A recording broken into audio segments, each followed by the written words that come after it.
What's up, everybody? Today I just had drill, as you guys can tell, and I just wanted to talk to you guys about why I decided to join the Army, even though I already got my electrical engineering degree. So I enlisted last year. My enlistment date is August of 2023, and I just completed 1 year. I'm a second lieutenant now. I went to basic training. I went to OCS, and other people, when I was at basic training, they were like, hey, bro, you literally have an electrical engineering degree already. Why are you here? So I'm going to share why I did it. And for some of you who are electrical engineers or who are still in college, who may have questions on why I made such a decision, I'm going to share it to you as well. And I have my sister here next to me. She just got her bachelor's. She just got her bachelor's degree, and she's enlisted as well. She ships off to basic training in January, and if I like it and if I think it's good for me, I'll put my family on. So that's the video for today. All right, put my second lieutenant cap here for good luck. If you're, and then let's get the map out. I don't know. What do you guys think about the Audis? I think my next vehicle is definitely. I think I'm gonna be on the Tesla gang for a very long time. All right, so let's get the video started. So the main reason I decided to join the Army was mainly interest. I wanted to join the Army back whenever I was graduating high school. 2015, I graduated high school, and I did ROTC for 1 year back in as a freshman. I did JROTC. I enjoyed it, It was a cool little thing that I could do that give me a taste of the Army. Now fast forward, boom, I graduate.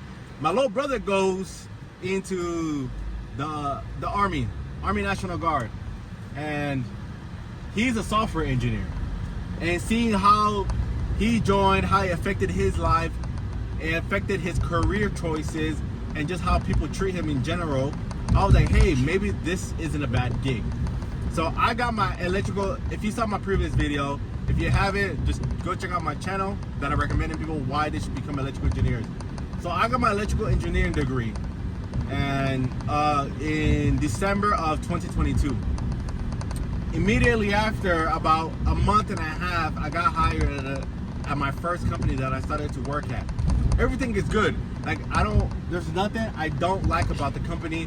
I support what they do. They're supporting our troops. They're supporting me indirectly, and by me working there, I'm supporting other soldiers that are going to be fighting for the United States of America. So now we have all these things, and the question is why? I'm already getting paid well, right? I can take care of all my finances, all my bills. I probably won't have to worry about bills again for the rest of my life, as long as I'm not an idiot with my money. But this is the first thing I thought about was I get to stand out. So how many students are coming out of college are electrical engineers or software engineers or mechanical? You're competing against thousands of people that employers don't know, especially if you don't have any experience. Now, they put my resume and another person's resume. This guy, me and him, we both have the same skills. We have the same resume. But the difference is I have a military background. Off rip, most employers are more likely to see you as somebody who's more disciplined, who's more serious and focused. But the other person, they can be the same, but there's nothing on their resume that can tell an employer that. So he's essentially gambling on you. So the number one thing is you'll stand out compared to your peers, and that's definitely something that I wanted to do, especially in this job market, how everything has gotten even more intense. Employers are being more and more picky about who they hire, and as an electrical engineer, you're going to have a lot of positions available in the defense industry, and when you're in the defense industry, it takes a lot of these positions. You need to be able to get your clearance, or two, if you're trying to get to the higher level management, some of these employers require you to get your top secret clearance.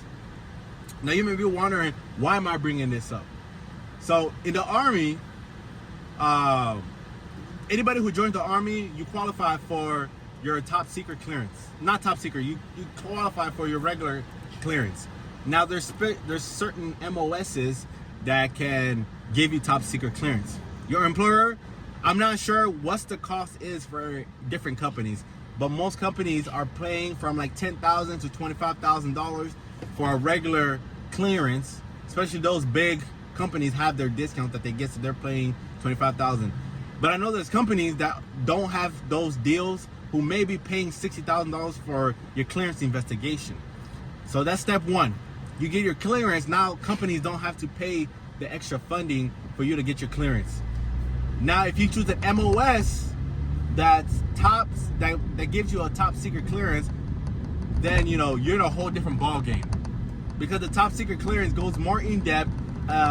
You get an FBI investigator or CIA investigator that's gonna go and do a background check on you, go through all your paperwork. You gotta turn in something, I think it's like a SF-80 something, that you put everything within the last 10 years, and they call people to reach out, and they want to validate everything.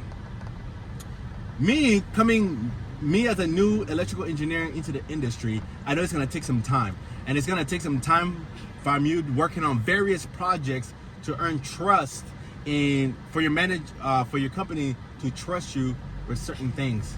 Once they give you that trust, you'll move up to management levels, and then they can start talking about, hey, maybe it's time for us to invest in you and get your top secret clearance, because we think you're gonna be staying for us for the long run. So that's usually how people get their top secret clearance. And the top secret clearance, the good thing is it lasts a good amount of time, so you don't have to worry about redoing it every single year.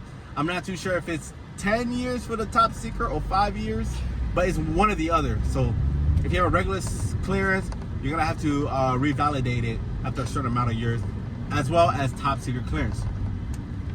So this is an ugly road. Yeah. I did not like that. Can you go over there? Why let us turn if you're gonna freaking be a red light? Okay. So anyways, now so this is the perspective I'm seeing it, right? I graduate, I get my electrical engineering degree. Boom. I'm in the Army. Boom. I got my clearance, and the MOS I'm a part of right now, you receive a top secret clearance. So boom, now I have a top secret clearance, and my company did not have to spend a dime on me, right? Although I'm using the top secret clearance for the Army in the work that I do for the military. Because I'm National Guard, I go once a month. Whenever I'm not deployed or on active duty status, I'm able to use my top secret clearance in different employer aspects in my civilian side.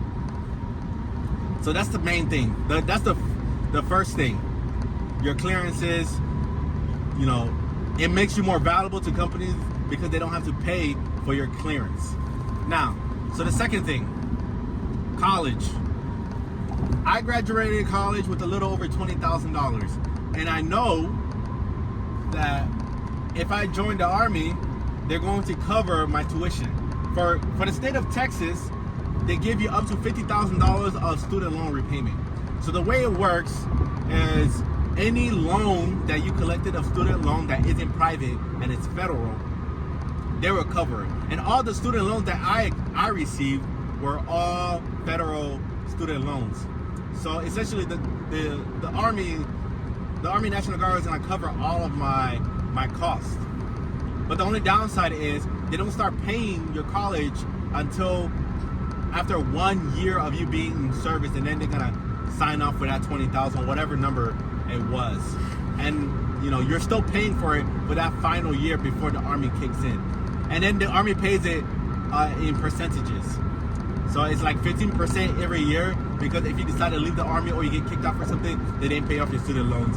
So I understand why it's like that, right?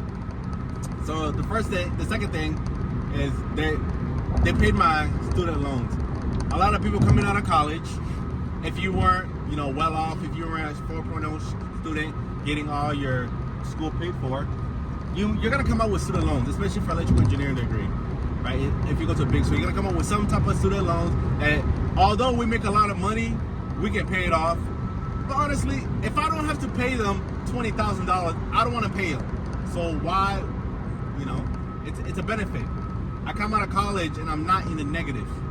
So they pay off my college and I have a clean slate. So now I'm debt free 100%. I can move forward without worrying about my student loans nagging me in the back of my head. So I had that. Now, some people don't have student loans, so they don't could care less. It might not apply to you. Now, number 3, tuition assistance. So for the state of Texas, Texas gives out up to $20,000 a year for tuition assistance, and then there's also something called the federal tuition assistance. The federal government, no matter what branch you are, will cover up to $4,000 of tuition. So essentially speaking, if you go to a university that it costs $10,000 for tuition per semester, Texas alone, without federal help, will cover both tuition, right? But the only catch is it only covers tuition so any taxes or fees you have to pay for it yourself. But that's where the Hazelwood Act comes, and I mean that's a whole that you have to have a certain time of active duty service in National Guard.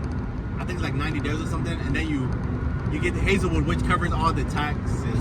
So essentially, you'll be going to school for free. But there's a process to it. Currently, I'm doing my master's program. My job is one of the bigger defense companies, and they cover.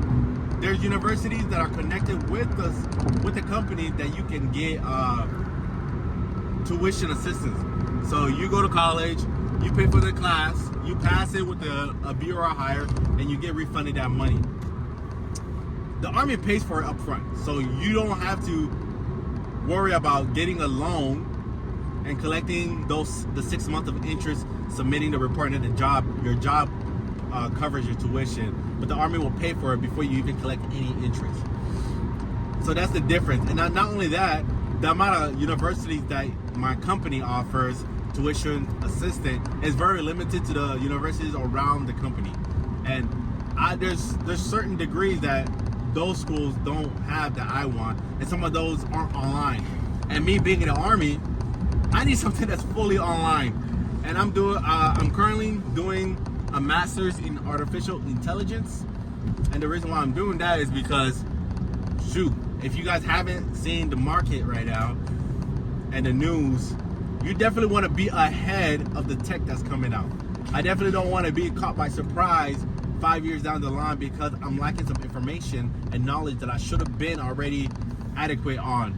So I'm getting my master's in artificial intelligence.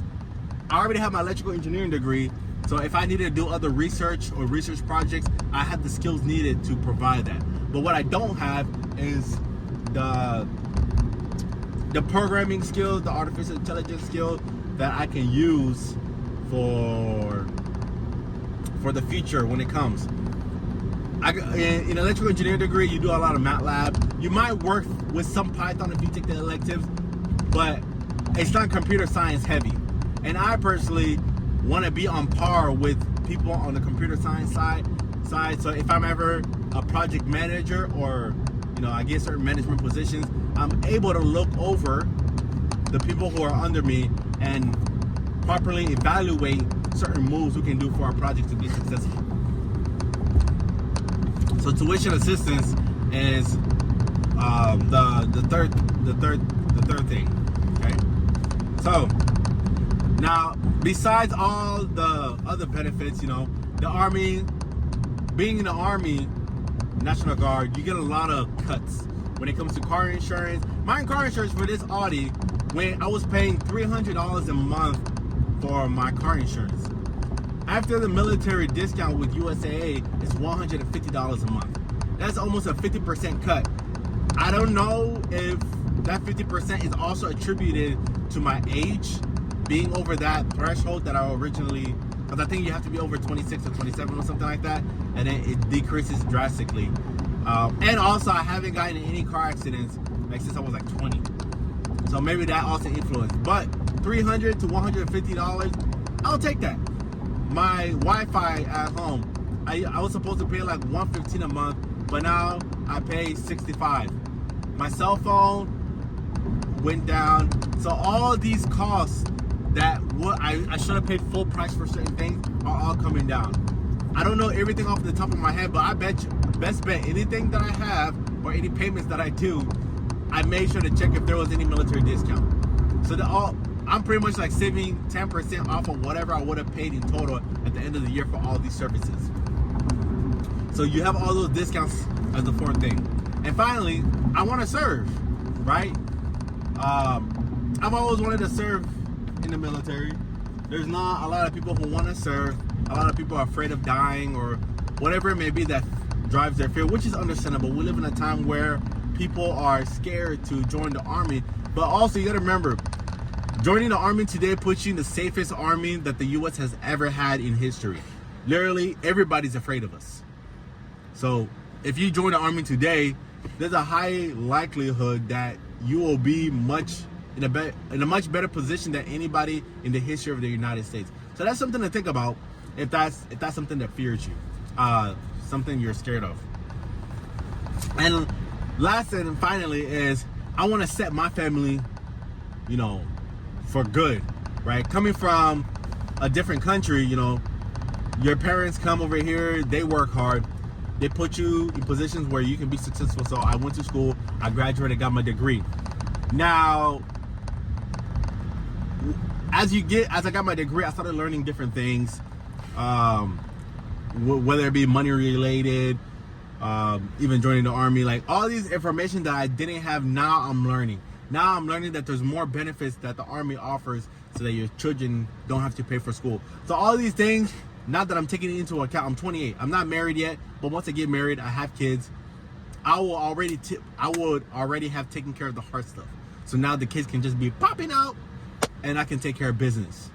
So thinking about my future family and how me serving the United States will affect them will also bring a lot of benefits. And I know all the training that I've done has changed me as a person. It has made me definitely more disciplined. I'm more alert. And stress does not affect me like it used to. Before going in, there are certain things that will stress me out. But now you have to push me to a certain level for me to actually feel stressed. Because the stress you're going to go through, at least through OCS, the whole purpose of that class for 12 weeks is to artificially give you artificial stress for 12 weeks. Once you're out of that, it's so different. It's so different. Like I've noticed myself in certain positions and circumstances that are happening, and I'm just not stressed at all. So let me restate all my points just in case anybody was confused. So let's summarize, right? Number one, I was really interested in the army in the first place. Number two, I knew I would be considered as a standout compared to my peers who are applying, especially in this hard job market. I know that the army would cover my student loans, which they've already signed up for that, right? I owed over $20,000. Now I don't have to pay that back. Now I'm getting my master's degree and I'm getting up to $24,000 of my tuition paid for. And I'm not going to go to the most expensive school. I'm going to go to a school where it's not too much, where all of that will cover 100% of it. Some people like going to expensive schools. You do you, sweetheart. Let me do me. And then, I want to make sure that everything that I'm doing in the military today is setting my kids right for the future, the GI Bill. And last but not least, I forgot to mention this, the VA loan. But because I'm National Guard, I only qualify for a VA loan after 6 years or after 180, I think it's 180 days or 90 days of consecutive active duty or something like that. So if you don't know what the VA loan is, it allows me to purchase a home with zero down payment, and it's a benefit that military personnel usually enjoy. And so I have almost like 5 years remaining in my contract. After that 5 years, I'll be able to buy my second house because I'm already going to buy my first one. But hey, if you got the chance to buy a second house and you didn't have to pay the $90,000 down payment, would you take it? Because I know I would. So I hope this touch base on why I joined the Army as an electrical engineer. I love putting this uniform on. Like, going in the Army, I didn't really understand, but now I'm proud. I'm proud of putting this uniform on. I just don't go into Walmart and stuff for it because everybody says thank you for your service. I'm still kind of awkward about that. But besides that, in any military environment, I enjoy putting this uniform on. I'm glad, I'm proud to be an American. So anyways, before it gets cringe, yeah, so let me know your thoughts in the comment section below. I know there's probably some engineers out there that have also gone through the military route. Maybe it worked out for you guys or it didn't. Let us know in the comment section down below, and I'll see you in the next video. Jodabeni is out.